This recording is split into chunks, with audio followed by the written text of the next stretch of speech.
साहिल मुंबई के multinational company में काम करता है। एक दिन वो मुंबई के रेड लाइट एरिया में जाता है। साहिल को पूरी आजादी थी कि वहां पे वो किसी भी लेडी को सिलेक्ट कर सकता था। साहिल जब कोठे पे पहुंचता है तो साहिल के सामने में बहुत सी लड़कियों को पेश किया जाता है। साहिल से बोला जाता है कि तुम किसी को भी सिलेक्ट कर सकते हो और उसके साथ कमरे के अंदर जा सकते हो। साहिल ने उसमें से एक लड़की को सिलेक्ट कर लिया। जब वो सिलेक्ट करके उसके साथ कमरे में जाता है तो साहिल को पता चलता है वो लड़की कोई और नहीं, उसी की वाइफ है। और साहिल ऐसा डिसीजन लेता है जिससे कि वो सिर्फ अपनी वाइफ को ही नहीं बचाता, एक मिसाल पैदा करता है। आपको कहानी सुनकर साहिल को सैल्यूट करने का मन करे। तो चलिए जानते हैं पूरी स्टोरी क्या है। इस कहानी की शुरुआत होती है 7 अक्टूबर 2011 को। साहिल मल्टीनेशनल कंपनी में काम करता था। साहिल की कंपनी वालों ने कहा तुम्हें मुंबई जाना है किसी असाइनमेंट के सिलसिले में। साहिल की अभी शादी जो हुई थी वो 10 दिन पहले हुई। साहिल नहीं चाहता था कि नई नई शादी हुई है अपनी वाइफ को छोड़कर किसी अदर स्टेट में जाओ, लेकिन साहिल को मजबूरन जाना पड़ता है। साहिल जब मुंबई पहुंच जाता है तो मुंबई से एक दिन अपनी वाइफ को कॉल करके कहता है मेरा मन नहीं लग रहा, क्या तुम मुंबई आना चाहती हो? जैसे ही साहिल की वाइफ तान्या ये बात सुनती है वो बहुत ज्यादा खुश हो जाती है। तान्या कहती है मेरा बचपन से सपना था कि मैं मुंबई को देखूं। हमेशा मैंने मुंबई को फिल्मों में देखा है। ये पहली बार मेरे को मौका मिल रहा है कि मैं मुंबई को आंखों से देखूंगी। साहिल कहता है ठीक है, मैं तुम्हारी टिकट बुक करा देता हूँ। साहिल तान्या के लिए टिकट बुक करा देता है। जब टिकट बुक हो जाती है तो तान्या की जो सास ससुर है वो भी परमिशन दे देते हैं कि तुम मुंबई चली जाओ। तान्या बेंगलुरु रेलवे स्टेशन पहुंचती है और जो उसका बर्थ होता है उस पे जाके बैठ जाती है। तान्या को उसका हस्बैंड कहता है साहिल की तुम किसी से बात मत करना और कोई खाने पीने की चीज दे तो खाना पीना मत। तान्या कहती है ठीक है, मैं किसी से बात नहीं करूंगी।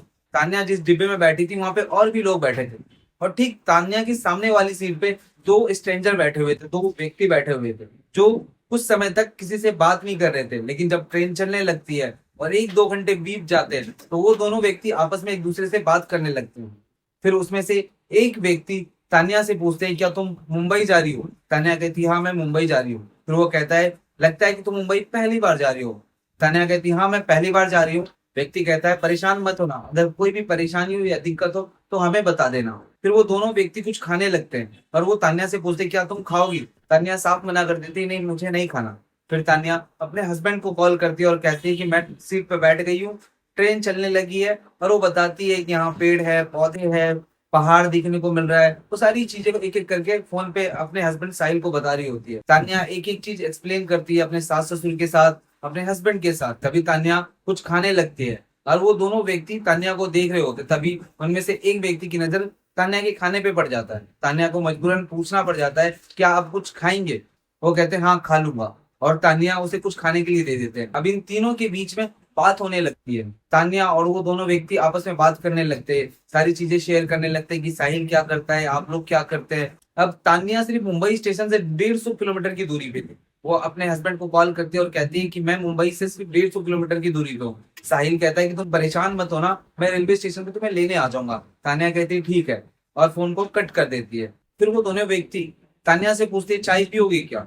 तान्या मना कर देती है नहीं मुझे चाय नहीं पीनी। लेकिन फिर भी वो 3 चाय ले लेते हैं और एक चाय तान्या को दे देते हैं। जैसे तान्या को चाय देते हैं तान्या बेहोश हो जाती है और वो वहीं पे लेट जाती है। और जब तान्या की आंख खुलती है तो तान्या देखती है कि वो एक कार के अंदर है और कार बहुत स्पीड में चल रही है। तान्या चीखती चिल्लाती है और कहती है कि तुम मुझे कहाँ लेकर जा रहे हो? पहले जो तान्या के साथ 2 व्यक्ति ट्रेन में थे, अब तीसरा व्यक्ति कोई और था जो कार ड्राइव कर रहा था। तान्या जैसे चीखने चिल्लाने लगती है उनमें से एक व्यक्ति तान्या को जोरदार थप्पड़ मारते हैं और तान्या बेहोश हो जाती है। तान्या की ऐसी हालत हो जाती है वो ठीक से चल भी नहीं पाती और वो गाड़ी जाके रुकती है मुंबई के रेड लाइट एरिया में। तान्या में इतनी भी हिम्मत नहीं थी कि वो अपने पैरों पे चल पाए। तान्या को सहारा देके वो दोनों व्यक्ति कोठे के अंदर लेकर जाते हैं। वहां पर वो दोनों व्यक्ति 2 औरतों से है ना रेट लगा रहे होते हैं कि तान्या को कितने में बेचना है। रेट लगाने के बाद ये तय होता है कि तान्या के बदले उन्हें 45,000 रुपए मिलेंगे। तान्या बहुत ज्यादा विरोध करती है लेकिन वहां पे उसका विरोध सुनने वाला कोई नहीं था। तान्या चीखने चिल्लाने लगती है और वो दोनों व्यक्ति 45,000 रुपए लेकर गायब हो जाते हैं। वो दोनों व्यक्ति तान्या को बेसहारा छोड़ देते हैं। ऐसे ही करते करते पूरे 16 दिन बीत जाते हैं। इधर साहिल भी बहुत परेशान होता है। साहिल हर तरीके से तान्या को ढूंढने की कोशिश करता है लेकिन तान्या कहीं भी नहीं मिलती। तान्या का फोन भी नॉट रीचेबल आता है। वो बेंगलुरु जाता है, वहां पे सीसीटीवी फुटेज को चेक कराता है। अब साहिल को कुछ भी समझ नहीं आ रहा होता है कि क्या किया जाए, कैसे तान्या को ढूंढा जाए। पूरे 16 दिन बीत जाते हैं और दिन होता है 23 अक्टूबर 2011 का। जो कोठे की मालकिन होती है वो तान्या से कहती है ये तुम्हारे लिए लास्ट चांस है, अगर अब तुम धंधा स्टार्ट नहीं करोगी तो हम तुम्हें जान से मार देंगे। और तान्या भी टूट जाती है, वो तैयार हो जाती है, उन औरतों की तरीके से कपड़े पहन लेती है जो दूसरे मर्द को लुभाने की कोशिश करती है।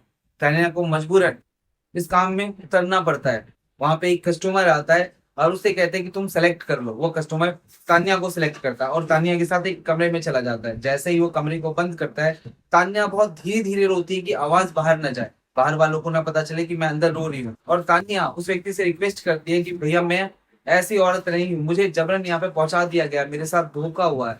वो व्यक्ति भी अपनी इंसानियत दिखाता है, हालांकि वहां पे आने वाले लोग इतने शरीफ तो होते नहीं है, लेकिन वो अपनी इंसानियत दिखाता है तान्या के लिए। तो तान्या से पूछता है मैं तुम्हारे लिए क्या कर सकता हूँ। तान्या कहती मुझे अपने हस्बैंड से बात करनी है। और यहाँ 16 दिन बीत चुके होते हैं, तभी साहिल के फोन पे एक अननोन नंबर से कॉल आता है।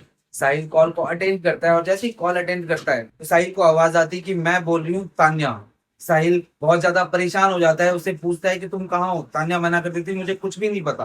फिर जो कस्टमर था वो सारी चीजें बताता है साहिल को कि इस कोटे पे इस कमरे नंबर में तान्या है।